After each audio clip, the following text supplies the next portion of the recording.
AICC దృష్టిలో అద్దంకి దయాకర్ పేరు ప్రధానంగా కనబడుతుంది. ఈ 6 మంది ఎంపీ మినిస్టర్లకు సంబంధించినటువంటి భర్తీలో అద్దంకి దయాకర్ పేరు ఉంటుందనేటువంటి వార్తలు ఈ మధ్య చూస్తూ ఉన్నాం. పలుమార్లు దీనికి సంబంధించినటువంటి చర్చలు కూడా జరుగుతూ వచ్చినాయి. అద్దంకి దయాకర్ కోసమే ఈ యొక్క క్యాబినెట్ భర్తీ అనేది పోస్ట్పోన్ అవుతూ వస్తుందనేటువంటి వార్తలు కూడా ఈ మధ్య కాలంలో కనబడతా ఉన్నాయి. దయాకర్కి అట్లాంటి సూచనాప్రాయమైనటువంటి విషయాన్ని ఏమైనా తెలియజేసరి? ఇప్పుడు గతంలో మొట్టమొదట ప్రభుత్వం వచ్చినప్పుడు ఏదో లేబర్ మినిస్టర్ ఏదో పెట్టి ట్రోల్ అయింది. అది మరి ఎంత మేరకు వాసం తెలియదు నాకు. అంటే మీ లోపల ఉందా ఇప్పుడు లేబర్ మినిస్టర్? అంటే ఇప్పుడు లేబర్ అని లేకపోతే హోమ్ అనో లేకపోతే ఇంకో అనేది కాదు. మంత్రిగా అవ్వడానికి అనుకూలతలు అన్నీ ఉన్న నాయకుడిని నేను. ఇప్పుడు కోరుకుంటున్న వాళ్ళకంటే నేనేమి తక్కువ లేను. గతంలో మంత్రిగా అవుతామని మమ్మల్ని కూడా మా ముఖ్యమంత్రి గారు అన్న రోజులు కూడా ఉన్నాయి.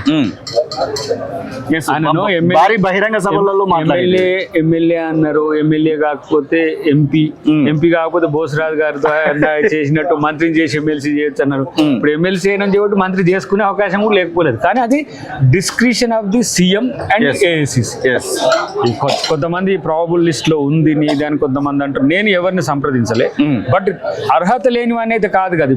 తెలంగాణ ఉద్యమం ఉంది, ప్రజా సంఘాల నాయకులుగా ఉన్నారు, ఇటు మాల మహానాడు జాతీయ అధ్యక్షులుగా ఉన్నారు. అన్నిటికీ మించి కాంగ్రెస్ పార్టీని పదవిలో లేని కాలంలో మోసినటువంటి వ్యక్తిగా మీకైతే పేరు కనబడతాం. ఇప్పుడు ఈడ చాలా మంది అన్నది ఏంటంటే ఉద్యమ ఫేస్ మార్క్ లేక కనెక్టివిటీ ఏం ఎటు పోవాలని తెలుస్తలేదు.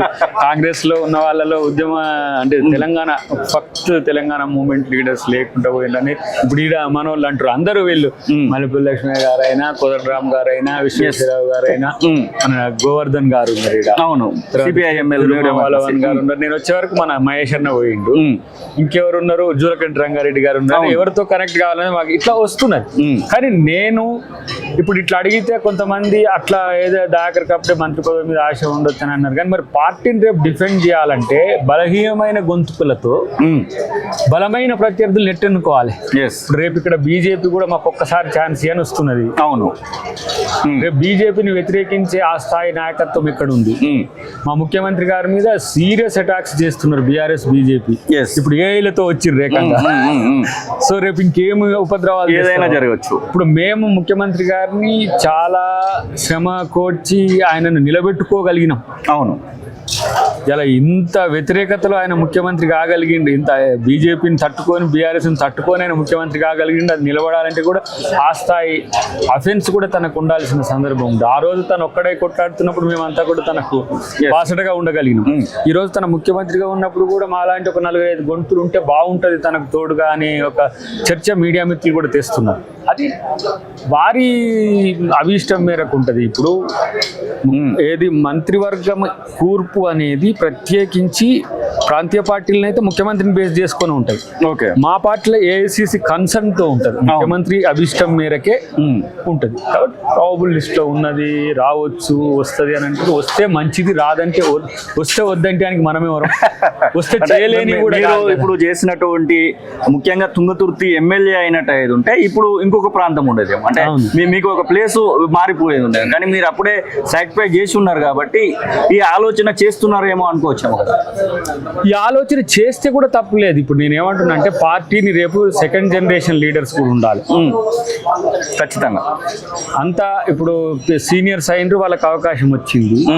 ఈ లెవెల్లో కొంత జూనియర్స్ యూత్ గా ఉండేటోళ్ళకి అవకాశాలు వస్తే మంచిది అనేది కూడా వస్తున్నది. కాబట్టి ఈ ముసుగులో గుద్దులాట ముచ్చట్లేం అక్కర్లేదు. మనం ఇస్తే కాదనేది లేదు.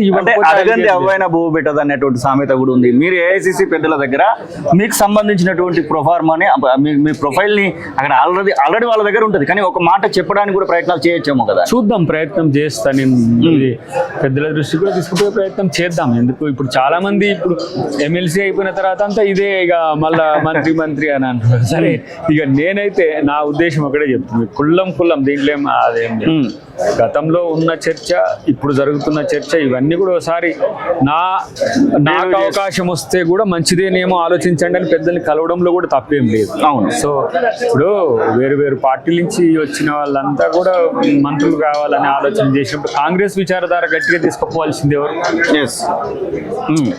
అంటే కాంగ్రెస్ ఐడియాలజీ ఉండాలి కదా. కాదు, అటు ఇటు తిరిగి వచ్చిన వాళ్ళకి కాలం మీద ఇంత ప్రేమ, ఇలాగ ఇంత ప్రేమ, ఇట్లా ఉంటది. ఆ విషయాన్ని కలిసి వచ్చిన ప్రేమ, లేకపోతే కేసీఆర్ ని కలిసిన ప్రేమ. మేము కేసీఆర్ తో కలిసి ఉన్నా కూడా మేము కొట్లాడిన తీరు తెలుస్తుంది కదా, ఎంత హ్యాషిగా ఉండేది. ఎందుకంటే 14 ముందు వేరు, 14 తర్వాత వేరు. పేకాట పేకాటి, బామార్ది బామార్ది అన్నట్టుగా కేసీఆరే ఉద్యమ సహచరుడు, రాజకీయం రాజకీయమే, ఎక్కడ కూడా తగ్గలే. చాలా మంది ఏంది కేసీఆర్ సన్నిహితులు ఉండి అన్నారు, ఎందుకు నీకు బాబుకి ఇంత వైరం ఎక్కడిది, ఇట్లా ఇంత కొట్లాట ఎక్కడిది అంటే, రాజకీయాల్లో అపరిచితుడు వచ్చి అన్యాయం చేస్తా అంటే ఇక్కడ మేము ఈ తెలంగాణ సమాజం కొరకు పోరాడి నీలాగా ముఖ్యమంత్రులమైన వాళ్ళం కాదు కాబట్టి. అవును, అసలు ఈ అవకాశాలు ఎవరు ఇవ్వాలి? ఈ కేసీఆర్ పార్టీ దాన్ని మోసినాం ఒకరోజు. అవును, ఆ మోసిన కేసీఆర్ పార్టీ ఏం మమ్మల్ని ఏం పట్టించుకోలే, అయినా మేము పట్టించుకున్నామా? కాంగ్రెస్ లో జాయిన్ అయ్యి ఓడిపోయినా ఉన్నాం, ఎల్లగొడతామన్నా ఉన్నాం. ఎందుకంటే ఈ పార్టీ బతుకు అనేది ప్రజల బతుకుతో ముడిపడి ఉన్నది. ఈ రాజ్యాంగం బతకాలి, ప్రజాస్వామ్యం బతకాలి అంటే బీజేపీ వాళ్ళు ఇప్పుడు రాష్ట్రాలు సౌత్ కు అన్యాయం చేస్తా అంటుండ్రు, వక్ఫ్ తో వచ్చేసి ముస్లింలకు అన్యాయం చేస్తా అంటుండ్రు, రేపు క్రిస్టియన్లను చంపేసి మేము కాదంటుండ్రు, ఇంకేదో చెప్తా ఉన్నారు. అంత వాళ్ళ ఇష్టం.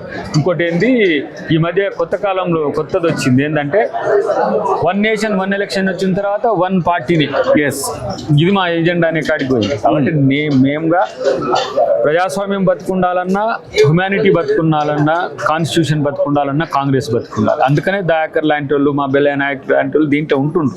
ఎందుకంటే ఆ పార్టీతోనే వీటికి బతుకున్నది కాబట్టి మేము ఇంకా కొట్టాడాల్సిన బాధ్యత ఉంది. ఇప్పుడు ఒక ఆయన ఎగ్జాంపుల్ చెప్పింది, కేసీఆర్ ఆయన కొడుకును ఆయన లాస్ట్ రోజుల్లో ముఖ్యమంత్రి చేసుకోక నష్టపోయిండని. ఓకే, ఇప్పుడు కొట్లాడాలంటే మాజీ మంత్రే కదా. అవును, ఆయన అన్నాడు కేసీఆర్ ఒక రోజు, ఏమన్నాడు,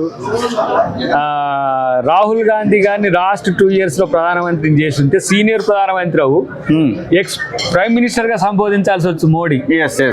కానీ ఏమంటుండే, ఇప్పుడు నువ్వు ఎంపీవే లేకపోతే ఇట్లా అంటుండు. అట్లనే ఇప్పుడు మేము ఎమ్మెల్సీలుగా ఉన్నాం, ఎమ్మెల్సీలుగా లేనప్పుడు ఇప్పుడు ఎమ్మెల్సీలుగా అయినాం ఖచ్చితంగా.